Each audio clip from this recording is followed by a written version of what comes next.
The war room aboard Unity Prime Station hummed with tension. Dozens of alien representatives from across the Galactic Coalition filled the massive circular chamber, their various forms creating a bizarre tapestry of colors, shapes, and sizes. Some stood on powerful legs, others floated in gravity fields, and a few existed as pure energy contained within crystalline vessels. They had gathered for one purpose: to discuss the advancing threat of the Vrexian horde. Ambassador Chen Li sat in the human delegation section, her dark eyes scanning the room as species after species reported devastating losses. The Vrexians had swept through the outer territories like a storm, crushing resistance wherever they found it. 17 star systems had fallen in the past decade, and now the ruthless empire was advancing toward the Helios sector, where billions of innocent lives hung in the balance. The holographic display at the center of the room showed the Vrexian advance in stark red lines cutting through Coalition space. At the head of this unstoppable force was Warlord Kethraz the Merciless, a name that had become synonymous with conquest and brutality across known space. His war fleet consisted of over 3,000 ships, each one bristling with weapons capable of reducing planets to ash. A tall, insectoid delegate named Chirix clicked his mandibles nervously. His species, the Krell, had lost 2 colony worlds to the Vrexians just months ago. He spoke in the common galactic language, his translator device converting the clicks and whistles into words everyone could understand. We must strike now, before they reach the Helios sector. Every moment we delay costs more lives. The reptilian representative from Scalaris, Commander Zirak, shook his massive head. His scales gleamed under the station's artificial light as he responded. Rushing into battle without proper strategy is how we lost the Outer Rim. Kethraz is not a fool. He expects us to react emotionally. Ambassador Chen Li listened carefully to the debate. Humanity had joined the Coalition only 30 years ago, and their voice still carried less weight than the older, more established civilizations. But humans had proven themselves capable allies, and their military contributions had not gone unnoticed. She waited for the right moment to speak. Far across the galaxy aboard his flagship Devastator, Warlord Kethraz stood before his own tactical display. The command deck stretched out behind him, filled with officers and soldiers who had conquered more worlds than they could count. Kethraz was an imposing figure even among his warrior race. He stood nearly 3 meters tall, his body covered in the scars of 1,000 battles. His forearms ended in claws that had personally killed hundreds of enemies, but right now those arms were crossed in an unusual gesture of contemplation. His second-in-command, General Vorkath, had just finished presenting the latest intelligence on Coalition forces. The briefing had covered everything: ship deployments, troop numbers, weapons capabilities, and tactical patterns of various species. Vorkath, a seasoned warrior with cybernetic enhancements covering half his body, noticed his commander's distraction. "My lord, should we proceed with the assault on the Helios sector? Our forces are ready." Kethraz did not respond immediately. His mind was elsewhere, pulled back by memories he had tried to bury. 15 years ago, during what should have been a simple border skirmish, Kethraz had encountered something that changed his understanding of warfare forever. He had been second in command then, leading a battle fleet against what intelligence reported as a lightly defended human outpost. The mission was supposed to take hours. It took 3 days and cost them an entire fleet. "Show me the Coalition's deployment again," Kethraz ordered. "Specifically, show me where the human forces are stationed." Vorkath seemed puzzled but complied. The display zoomed in on various sectors, highlighting human military positions. Most were standard peacekeeping forces, nothing unusual. But then the display showed something that made Kethraz's blood run cold. The USS Valiant, a human warship known to carry special operations forces. "My lord, these are just humans. Their technology is adequate but not exceptional. Their numbers are small compared to other Coalition members.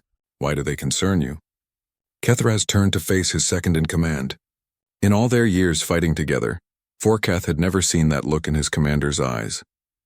It was not quite fear, but something close. Respect mixed with caution. "You have never fought humans, Vorkath. You do not understand what they are capable of." The general stiffened. "I have fought the Krell, whose warriors can tear through steel with their bare claws. I have battled the Thorians, whose battle rage makes them nearly unstoppable. What makes humans different?" Kethraz walked to the viewing window, staring out at the stars. The Krell are strong, yes. The Thorians are fierce. But humans are something else. They are survivors from a world that tried to kill them every day of their evolution. They do not know when to quit. They do not understand the concept of acceptable losses, and most dangerous of all, they adapt. He paused, his mind replaying images from that battle 15 years ago.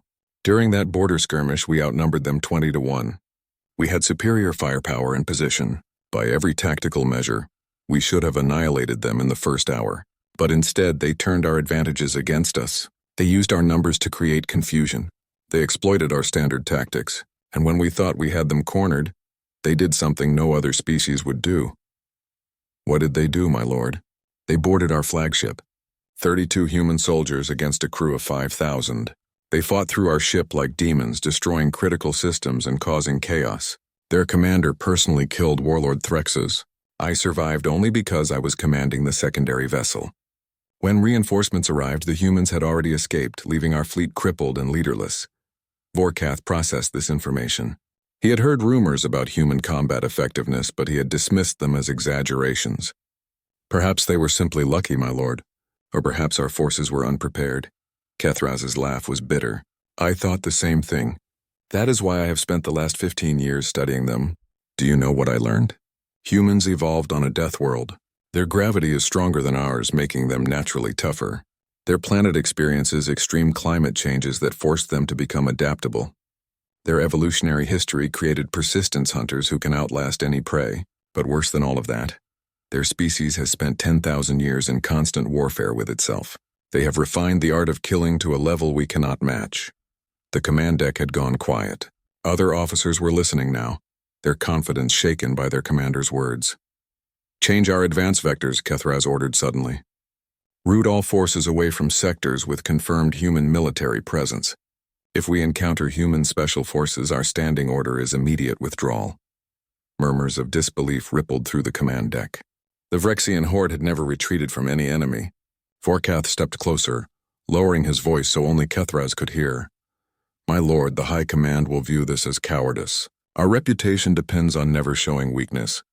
Our survival depends on recognizing real threats. I would rather be called a coward than lead our forces into a massacre. Kethraz turned back to the display, his expression grim. Alert all fleet commanders! Under no circumstances are they to engage human special operations forces. That is a direct order. Back on Unity Prime, the debate continued. A crystalline being named Lux, representing one of the most ancient species in the Coalition, spoke in chiming tones. Perhaps we should deploy our best units as a vanguard. Show the Vrexians that we will not be intimidated. Ambassador Chen Li saw her opportunity. She stood waiting for recognition from the council chair. When granted permission to speak, her voice carried clearly through the chamber. The human delegation proposes deploying our special forces to conduct reconnaissance on Vrexian positions. We can gather intelligence on their movements and identify weaknesses in their advance. Several delegates nodded approvingly. Human forces had proven effective in previous engagements, though their reputation was still growing. Chen Li did not mention that several of humanity's most elite units were already on standby, waiting for deployment orders. Commander Zirak spoke up. The humans make a good point. Intelligence gathering before a major offensive is wise. I support this proposal. The vote was quick and unanimous. Human special forces would be deployed to investigate Vrexian movements near Threshold Station, an abandoned mining colony in the path of the Horde's advance. It was supposed to be a routine reconnaissance mission, nothing more. Ambassador Chen Li sent the encrypted orders to the USS Valiant within the hour. Captain Jake Morrison would lead the team. She had read his file and was impressed. Morrison had 15 years of combat experience and had successfully completed 87 missions without a single casualty among his team. If anyone could gather the intelligence they needed, it was him. She had no way of knowing that this simple reconnaissance mission would become the turning point in the war. She could not know that Warlord Kethraz was monitoring Coalition communications and would learn about the human deployment within hours. And she certainly could not predict that the Vrexian High Command would pressure Kethraz into. The training grounds on Scalaris hummed with activity as new recruits practiced combat maneuvers under the harsh twin suns. Commander Zirak watched from the observation platform, his experienced eyes evaluating each trainee's technique. The young soldiers were eager, perhaps too eager. They moved with the confidence of those who had never faced real combat. One recruit, a particularly aggressive youth named Kyrax, executed a charging assault that would have worked against most opponents. He struck the training dummy with tremendous force, his claws tearing through the synthetic material. The other trainees cheered, impressed by the display of raw power. Girak descended from the platform, his heavy footsteps silencing the celebration. He approached Kyrax slowly, deliberately. The young recruit stood at attention, his chest puffed with pride. "You think that was impressive?" Girak asked, his voice quiet but carrying across the field. "Sir, yes, sir. I neutralized the target in 3 seconds. And what if that target had been a human soldier?" The question hung in the air. Several recruits exchanged glances. They had heard stories, of course. Every soldier in the coalition had heard the whispers about human combat effectiveness. But many dismissed them as exaggerations or propaganda. Kyrax hesitated.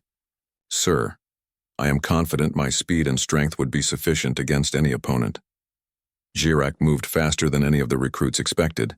His hand shot out and grabbed Kyrax by the throat, lifting him off the ground. The young soldier struggled, but the commander's grip was iron.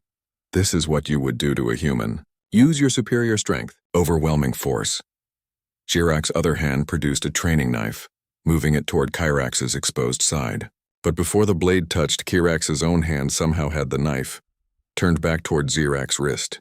The commander smiled and released the recruit, who dropped to the ground gasping. "How did you do that, sir?" "I did not. I simply moved as a human would move. You focused on strength, so they target flexibility. You focused on the frontal assault, so they strike from unexpected angles. This is the first lesson about fighting humans. They never fight the way you expect." Girak gestured for the recruits to gather around. They formed a circle, sitting on the training ground as their commander began a story he had told many times but never grew tired of sharing. 20 years ago, I was part of a coalition task force sent to liberate a mining colony from pirates. We had 300 soldiers. The pirates had fortified positions and hostages. Command estimated we would need weeks to break their defenses without getting the hostages killed. Then 12 human marines arrived. The recruits leaned forward, captivated. Kyrax's eyes grew distant as he remembered. Their leader was a sergeant named Collins, small by our standards, maybe half my height. She looked at our battle plans and called them inefficient. We were offended, of course, but she asked for 72 hours before we launched our assault. Command agreed because losing 3 days was better than losing hostages. "What did they do, sir?" asked another recruit. "They did not assault the fortifications. They did not try to break through defenses. Instead, they infiltrated the pirate base through the waste disposal system. The pirates never considered someone would crawl through kilometers of toxic sludge to reach them. The humans spent 2 days inside the base, mapping positions, identifying guards, locating hostages. On the 3rd day, they struck." Girak stood and began pacing, his voice growing more animated. "In 17 minutes, those 12 humans neutralized 140 pirates, freed all hostages, and secured the facility. When we arrived to provide support, the battle was already over. Not a single hostage died. The humans had 2 minor injuries which their medic treated on site. But sir," Kyrax said, his pride wounded but his curiosity genuine, "how is that possible? The pirates were experienced fighters. The fortifications should have held. Because humans do not think like we do. We saw fortifications and thought about how to break through them. Humans saw fortifications and thought about where they were weak. We considered the waste system too dangerous and disgusting to use. Humans considered it a tactical opportunity. We planned for weeks of combat. Humans planned for minutes of decisive action." Another recruit raised his hand. "Is it true what they say about the Battle of Crimson Moon?" Girak's expression became somber. "Yes, I was there. I witnessed it personally, and I still have nightmares about it." The training ground fell silent. Even the instructors stopped their activities to listen. The Battle of Crimson Moon was famous across Coalition space, but few had heard the story from someone who survived it. The Vrexians attacked a human research station on Crimson Moon with 3,000 warriors. The station was lightly defended, just a squad of 12 Marines providing security. Standard procedure would have been immediate evacuation. The humans requested evacuation for the scientists but remained behind themselves. Jirac's claws clenched involuntarily as he continued. We were part of a coalition rapid response team, but the nearest jump point was 3 days away. Command wrote off the Marines as acceptable losses. They could not possibly hold for 72 hours against 3,000 Vrexians. But when we arrived, those 12 humans were still fighting. All 12 survived? Someone asked. 9 survived. 3 died holding critical positions so their comrades could reposition. But here is what haunts me. In those 72 hours, they killed or wounded over 1,500 Vrexian warriors. The enemy force was combat ineffective by the time we arrived. The humans had turned that research station into a graveyard. The recruits sat in shocked silence. The numbers seemed impossible. Kirax finally spoke. What was their secret? Superior weapons? Better armor? Neither. Their weapons were standard coalition issue. Their armor was actually lighter than Vrexian battlesuits. Their secret was something we cannot train, something that cannot be issued by a quartermaster. Jirac tapped his chest, over where his heart would be. They had purpose. Each one of those Marines knew they were going to die. They accepted it. But they refused to die before completing their mission. That kind of determination cannot be taught. Meanwhile, aboard the USS Valiant, Captain Jake Morrison reviewed the mission briefing in his quarters. The ship was a standard coalition cruiser, nothing fancy but reliable. His team had been together for 5 years, and they operated with the kind of smooth efficiency that only came from shared experience. Lieutenant Amy Rogers knocked on his door, entering with a data pad. She was his tactical specialist, capable of analyzing complex battlefield situations and finding solutions others missed. Her mind worked like a supercomputer, processing variables and probabilities faster than most AI systems. Captain, I have finished analyzing the intelligence on Threshold Station. The layout is complex, but there are several positions that would be advantageous for observation and defense if we encounter hostiles. Jake nodded, studying the holographic map she projected. You think we will see combat? The probability is moderate.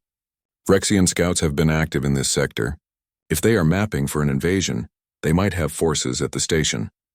Then we prepare for contact. Get the team briefed. Full combat load, but keep it quiet. This is supposed to be reconnaissance, Amy smiled slightly. When is it ever just reconnaissance? After she left, Jake allowed himself a moment of reflection. He had been a soldier for 15 years, starting as a private and working his way up through merit and survival. He had seen combat on a dozen worlds, faced enemies from multiple species and lost friends along the way. But he had never sought glory or fame. He just did his job as best he could and tried to bring his people home alive. In the ship's armory, Sergeant Ryan Blake was having the time of his life. He was the team's demolitions expert, and Threshold Station's industrial equipment offered countless opportunities for creative destruction. He was already mentally cataloging which systems could be turned into improvised explosives if necessary. You are thinking about blowing things up again, are not you? Said Corporal Lisa Hayes as she entered the armory. Ryan grinned. Is there any other way to think? Lisa was the team's sniper, and her calm demeanor contrasted sharply with Ryan's enthusiasm. She began checking her rifle with methodical precision, examining every component. Her weapon was not standard issue, but a custom piece she had built herself over the years. It could hit targets at distances most species considered impossible. Just try to leave some of the station intact, she said dryly. We need to bring back intelligence, not debris. Corporal Danny Cruz entered carrying his medical kit. As the team's combat medic, he was responsible for keeping everyone alive when things went wrong. And in his experience, things always went wrong eventually. But he approached his job with a cheerful optimism that boosted morale even in the worst situations. Are we expecting trouble? He asked, beginning his pre-mission equipment check. Always expect trouble, Ryan replied. That way you are pleasantly surprised if nothing explodes. Or disappointed, Lisa added. The three of them laughed, the easy camaraderie of soldiers who trusted each other completely. They did not know they were becoming legends. They did not know that across the galaxy, veteran soldiers warned recruits about fighting humans. They did not know that Warlord Kethraz himself, Threshold Station, hung in the darkness of space like a forgotten monument to better times. The mining facility had been abandoned for nearly a decade after the mineral deposits ran dry, leaving behind a maze of corridors, massive industrial equipment, and enough hiding spots to make any tactician nervous. Captain Jake Morrison studied the station through the USS Valiant's view screen and felt that familiar tightening in his gut that always preceded combat. Sensors are detecting residual energy signatures, reported Lieutenant Amy Rogers from her tactical station. Multiple vessels have been here within the past 72 hours. Profile matches Vrexian scout ships. Jake nodded, unsurprised. The intelligence had suggested Vrexian activity, and intelligence was rarely wrong when it predicted trouble. Deploy the team. Standard recon formation. Amy, I want defensive positions established within the hour. The dropship carried all 15 members of Jake's special operations team toward the station's main docking bay. They moved in silence, each soldier checking weapons and equipment with practiced efficiency. These were not fresh recruits eager for glory. These were professionals who understood that staying alive required constant attention to detail. Sergeant Ryan Blake sat near the rear door, already planning where to place charges. He had studied the station's blueprints during the approach and identified a dozen critical junctions that could be collapsed or sealed if they needed to channel enemy movement. His fingers drummed against his thigh with barely contained energy. Corporal Lisa Hayes sat perfectly still, her sniper rifle across her lap. Her eyes were closed, but she was not sleeping. She was visualizing sight lines, calculating angles and distances, preparing her mind for the shot she might need to make. Her breathing was slow and steady, a meditation she had learned years ago from an old instructor. Corporal Danny Cruz reviewed his medical supplies one final time. He carried enough to treat major trauma for the entire team, plus additional supplies for potential civilian casualties. His training had taught him to prepare for the worst while hoping for the best. The worst in his experience happened more often than the best. The dropship docked with barely a whisper of contact. The bay was dark and cold, life support having been shut down years ago. The team moved out in overlapping formations, their helmet lights cutting through the darkness like white knives. Every corner was checked, every shadow investigated. They secured the bay within minutes and began pushing deeper into the station. Amy Rogers set up a mobile command post in what had once been the station's security office. Banks of dead monitors surrounded her, but she brought her own equipment online quickly. Within 20 minutes, she had access to the station's basics, systems, and began mapping their positions throughout the facility. Captain, I am establishing overwatch positions on levels 7 and 12. They provide clear sightlines over the main approach corridors. If hostiles breach the station, we will see them coming. Jake approved the plan and sent Lisa Hayes to the upper observation deck on level 12. From there, her rifle could cover nearly the entire main hangar and several connecting corridors. Ryan Blake moved to level 7 with 2 other soldiers, setting up defensive positions and preparing his surprises. Hours passed in tense silence. The team worked efficiently, turning the abandoned station into a defensive fortress. They did not know that 200 Vrexian warriors were already approaching, confident in their superior numbers and firepower. Champion Draxus commanded the Bloodfang Legion from his assault ship. He was a veteran of 40 planetary campaigns, decorated for valor and tactical brilliance. When Warlord Kethraz had assigned him this mission, Draxus had been honored. The Warlord's warning about human capabilities had been noted, but ultimately dismissed. Draxus had fought the fiercest warriors the galaxy had to offer. How dangerous could one species be? His second in command, a grizzled warrior named Vrex, checked their approach vectors. We will breach the station in 30 minutes, champion. Shall we announce our arrival and demand surrender? Draxus laughed, a harsh sound that echoed through the assault ship's command deck. We are the Bloodfang Legion. We do not ask for surrender. We take what we want. These humans will learn what it means to stand against Vrexian might. The 200 warriors prepared their weapons and armor.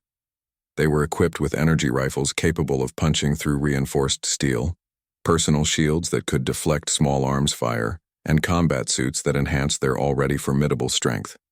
By every tactical assessment, they were overwhelming force against a mere 15 defenders. The Vrexian assault ships cut power and drifted toward Threshold Station, using momentum alone. It was a standard approach for surprise attacks, designed to avoid detection until the last possible moment. They planned to breach simultaneously at 3 different points, flooding the station with soldiers before the defenders could organize resistance. Lisa Hayes saw them coming from 2 kilometers away. Her helmet's advanced optics cut through the darkness, identifying the assault ships by their thermal signatures. She did not panic or shout warnings. She simply keyed her communicator and reported in a calm voice. Contact. 3 assault ships. Vrexian configuration. Approximately 200 hostiles inbound. Breach expected in 20 minutes. Jake's response was immediate. All positions, prepare for contact. Ryan, are your surprises ready? Ready and waiting, Captain. They are going to love what I have prepared. Amy Rogers adjusted her tactical display, marking the predicted breach points and assigning fields of fire. Captain, recommend we let them enter the station. Once inside, their numbers become a disadvantage in the confined spaces. Agreed. Hold positions and wait for my signal. The Vrexians breached exactly where Amy had predicted. The first wave poured through the airlocks, moving in tight formations that were textbook perfect for open battlefield warfare, but foolish in close quarters. They advanced confidently, expecting minimal resistance. Lisa Hayes let them get halfway across the main hangar before she took her first shot. The round traveled 2 kilometers in less than a second, passing through the forward scout's energy shield as if it did not exist and finding the vulnerable joint in his armor. The Vrexian dropped without a sound, and for a moment his comrades did not even realize what had happened. Then Lisa fired again, and a second warrior fell. Then a third. The Vrexians scrambled for cover, their confident advance dissolving into chaos. They could not see where the shots were coming from, could not identify the threat. Their sensors showed nothing. Their shields were useless and their warriors were dying. Sniper, Draxus snarled, watching the feed from his warriors' helmet cameras. Spread out and find the shooter. But spreading out just made them easier targets. Lisa continued her methodical work, 1 shot every few seconds. She did not rush, did not panic. Each trigger pull was smooth and controlled, each bullet finding its target with terrifying precision. In 2 minutes she had eliminated 12 Vrexians. The second breach point fared no better. Ryan Blake had prepared a welcoming committee that would have made any demolitions instructor proud. When the Vrexians charged through the airlock, he triggered a series of charges that collapsed part of the corridor ceiling, crushing a dozen warriors and blocking the passage for the others. Those trapped on the wrong side found themselves in a sealed section that Ryan proceeded to vent into space by blowing the outer hull. 17 down on my end, Ryan reported cheerfully.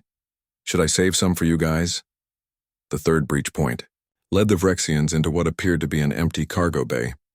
50 warriors swept through, weapons ready, searching for targets. They found none. The bay was completely empty. Champion Draxus, watching remotely, felt the first stirring of unease. Where are they? He demanded. Sensors show only 15 humans. We should be overrunning them. Then the cargo bay's industrial machinery activated. Massive robotic arms designed for moving ore containers began swinging through the space, each one weighing several tons and moving at dangerous speeds. The Vrexians scrambled to avoid them, but in their heavy armor they were too slow. Warriors were swatted aside like insects, their shields and armor providing no protection against pure kinetic force. Jake Morrison watched from his command position as Amy Rogers orchestrated the chaos remotely.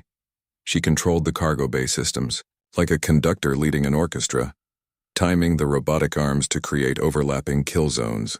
The Vrexians tried to shoot the machinery, but their energy weapons just made the metal glow. They tried to retreat, but the exit had been sealed by a controlled collapse that Ryan had prepared earlier.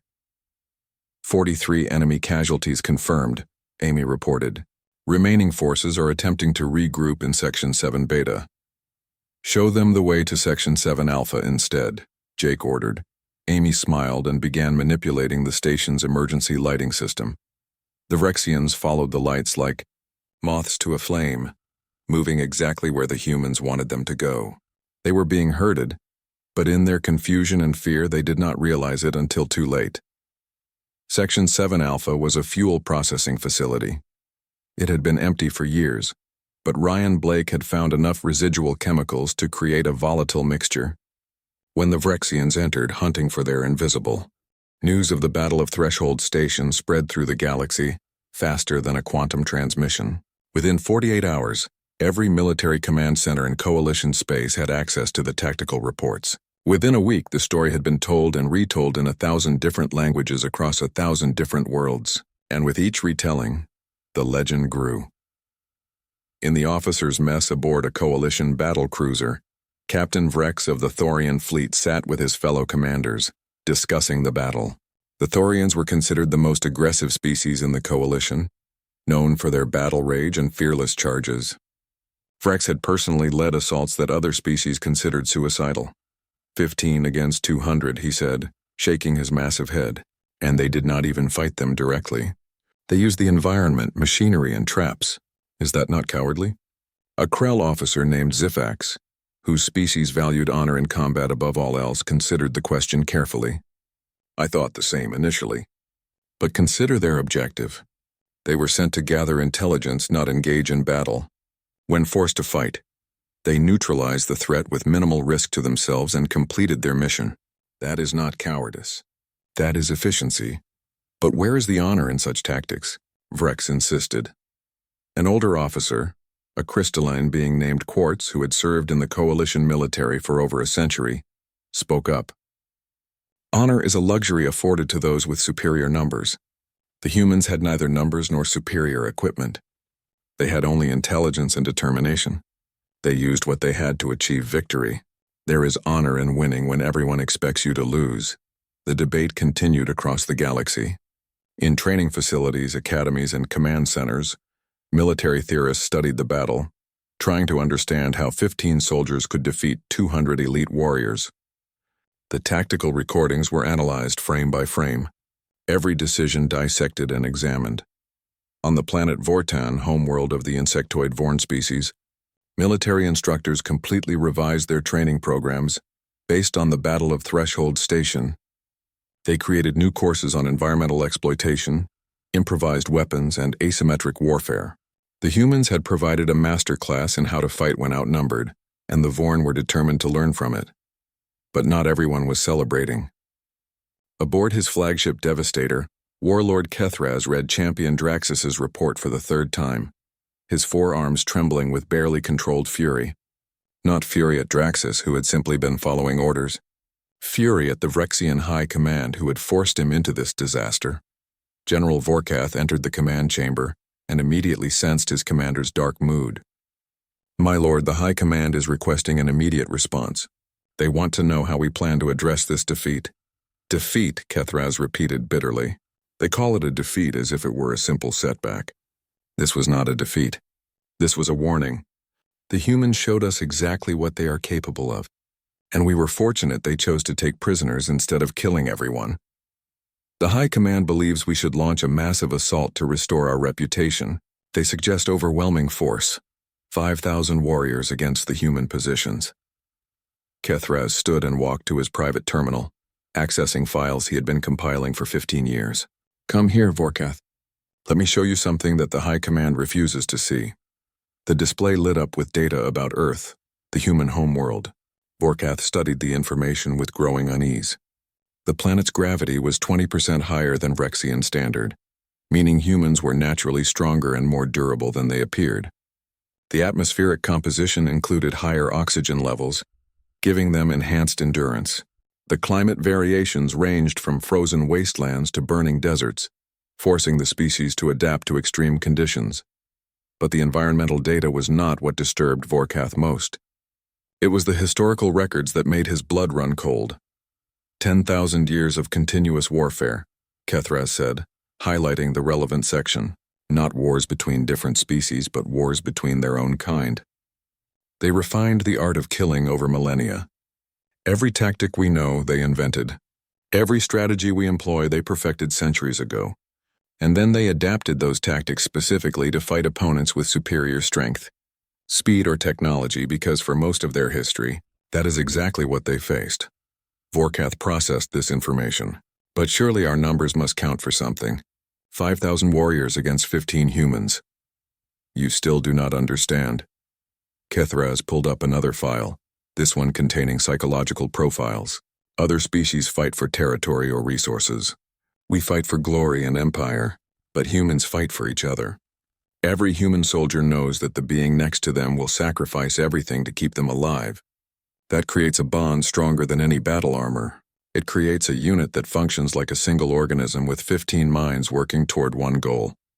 He zoomed in on Captain Jake Morrison's file. Look at this human's record. 87 missions completed. 0 casualties among his team. Do you understand what that means?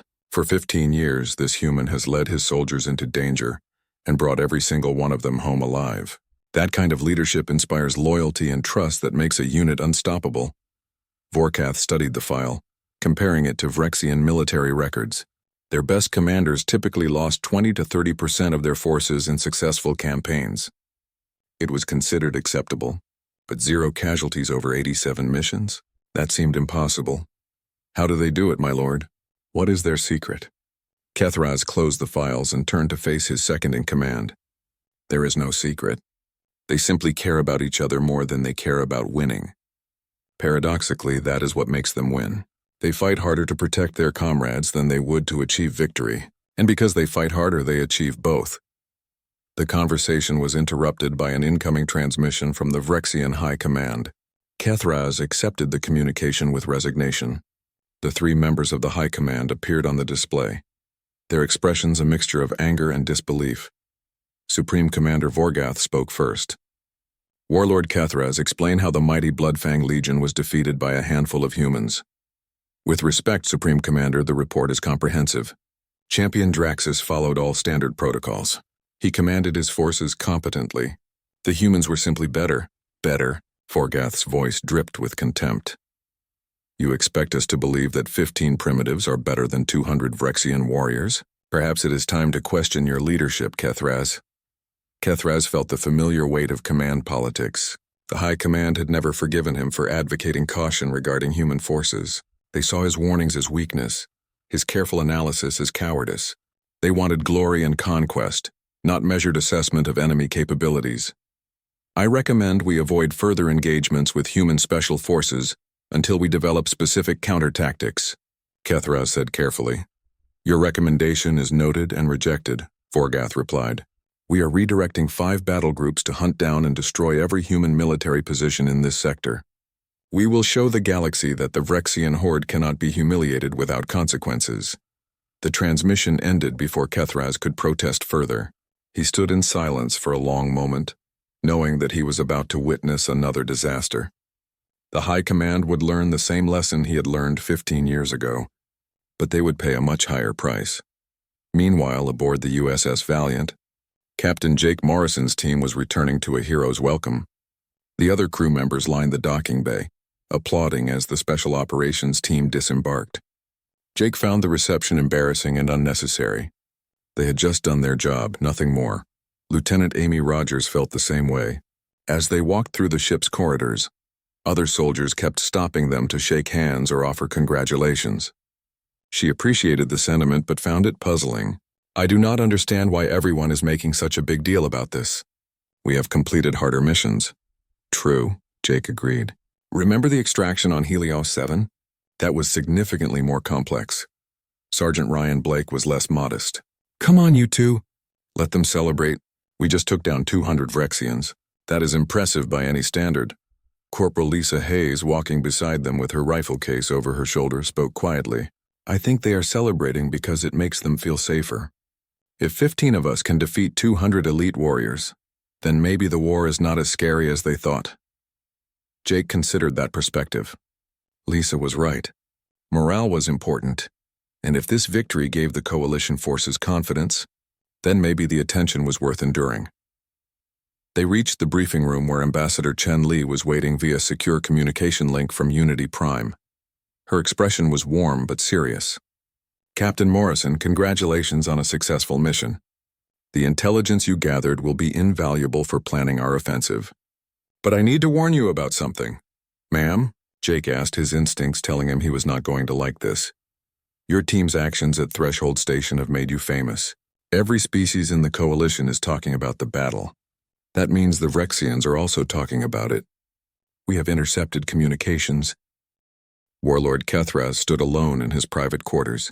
staring at a holographic image of Earth rotating slowly in the darkness. The blue and green planet looked peaceful, almost inviting. It was difficult to believe that this world had produced the most dangerous warriors in the galaxy, but Kethraz knew better than to judge by appearances. Beauty often concealed deadly truth. The door chimed and General Vorkath entered without waiting for permission.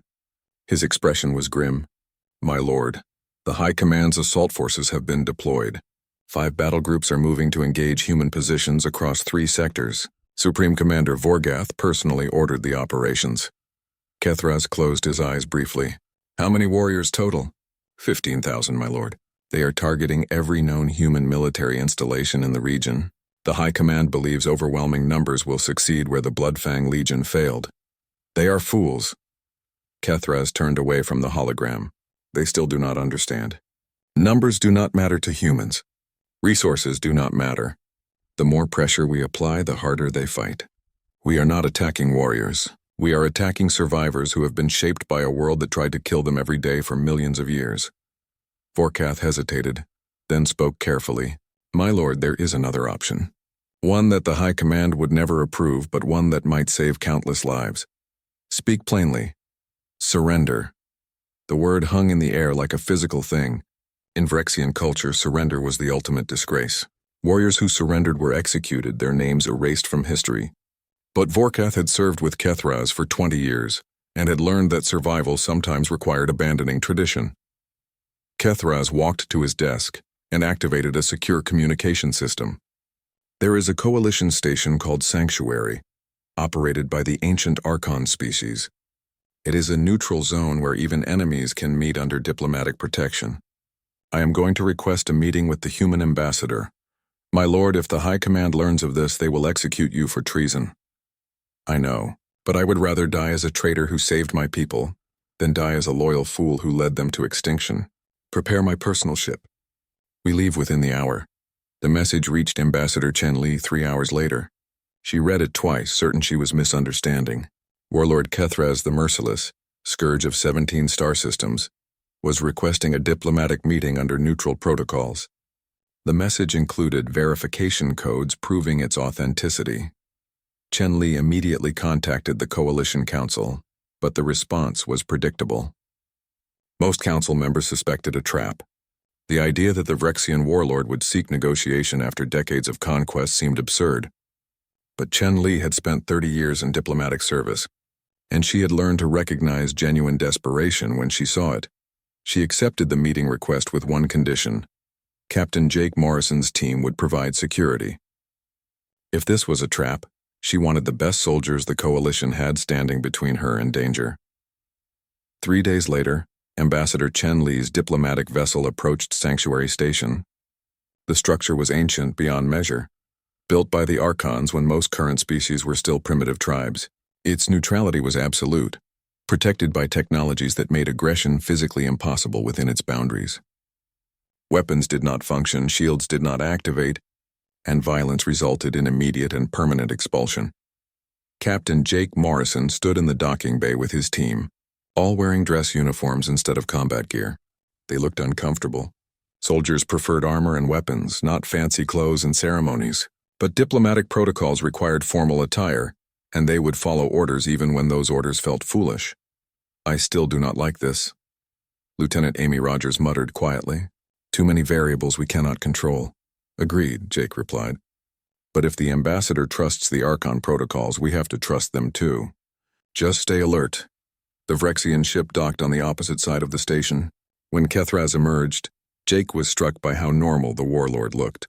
Media reports had painted him as a monster, but he just looked like a tired soldier carrying too much weight. 4 Vrexian guards accompanied him, but they looked nervous rather than threatening. The 2 groups met in Sanctuary's central chamber, a vast space with walls that seemed to display the cosmos itself. The Archon mediator, an energy being contained within a crystalline structure, welcomed them in a voice that resonated directly in their minds. "Welcome to Sanctuary. Violence is impossible here. Deception is discouraged. Speak truthfully and perhaps understanding will emerge." Ambassador Chen Li stepped forward, her diplomatic training keeping her expression neutral despite her internal uncertainty. "Warlord Kethraz, your request for this meeting was unexpected. What do you wish to discuss? Kethraz approached slowly, his forearms held in a gesture of peace that humans would recognize as similar to open palms. When he spoke, his voice carried none of the arrogance Jake had expected from a conquering warlord. Ambassador, I come to offer something I never thought I would offer anyone. Surrender. Not just my own surrender, but information that will allow the Coalition to dismantle the Vrexian Empire with minimal bloodshed. In exchange, I request asylum and protection from my own people, who will execute me for this action. Chen Li maintained her diplomatic composure, but Jake saw her eyes widen slightly. You are offering to betray your entire empire? I am offering to save my people from extinction. Kethraz gestured to one of his guards who produced a data device. This contains complete intelligence on Vrexian military installations, supply lines, command structures, and strategic weaknesses. Everything the Coalition needs to end this war quickly. Why would you do this? Chen Li asked. You have conquered 17 star systems. Your forces outnumber the Coalition in this sector. Why surrender now? Kethraz looked directly at Jake Morrison, and the captain felt an odd moment of connection with this alien warrior. Because I have studied your species, Captain Morrison. I have spent 15 years analyzing human capabilities, psychology, and history, and I have reached an inescapable conclusion. The Vrexian Empire cannot win against humanity. Jake blinked in surprise. This was the first time the warlord had addressed him directly. Sir, with respect, I am just a soldier. There are thousands of warriors in the Coalition forces who are just as capable. That is where you are wrong. Kethraz moved to a display panel and brought up star charts showing human deployments. The Coalition has perhaps 5,000 human special operations, soldiers spread across hundreds of systems. By raw numbers, you represent less than 1% of Coalition military forces, but you have achieved 37% of all successful operations against Vrexian positions, not because you have better weapons or stronger armor, but because you have something we cannot counter. And what is that? Chen Li asked. Purpose. Kethraz turned back to face them. Other species fight for territory or resources. My people fight for glory and expansion, but humans fight for each other. I have watched recordings of human soldiers sacrificing themselves to save their comrades. I have read reports of human medics running into enemy fire to treat wounded. I have studied battles where human forces refused to retreat because leaving meant abandoning civilians. He gestured to Jake's team. Look at them, Ambassador. These 15 soldiers have served together for 5 years. They trust each other completely. They would die for each other without hesitation. That kind of bond creates a fighting unit that is worth 100 times its number in conventional forces. Sergeant Ryan Blake, unable to stay silent, spoke up. We just do our job, sir. Nothing special about that. Kethraz actually laughed, though it sounded bitter. You say that and you believe it. That is what makes you terrifying. You do not even recognize how extraordinary you are. You think protecting your comrades is just part of the job. You think refusing to abandon civilians is basic duty. You think fighting against impossible odds is simply what soldiers do. He moved closer to Ryan, looking down at the smaller human. Let me tell you what other species think when facing impossible odds. They retreat. They surrender. They accept that some battles cannot be won. But humans decide that impossible just means nobody has succeeded yet. That attitude, combined with 10,000 years of warfare experience and evolution on a deathworld, makes you unstoppable. The chamber fell silent. Jake exchanged glances with his team, seeing his own confusion reflected in their faces. They genuinely did not understand what made them special. To them, they were just doing their jobs the way they had been trained. Ambassador Chen Li processed this information carefully. Warlord Kethraz, you mentioned a personal experience 15 years ago. Would you share what happened? Kethraz nodded slowly. I was second in command of a battle fleet assigned to capture a human outpost in a disputed border region. Intelligence indicated light defenses, perhaps 50 soldiers. We attacked with overwhelming force, 5,000 warriors, air support, heavy weapons. The humans requested evacuation for civilians but stated they would hold position to buy time. He paused, remembering. We expected token resistance followed by retreat. Instead, we encountered organized defense that should have been impossible with their numbers. They used tactics we had never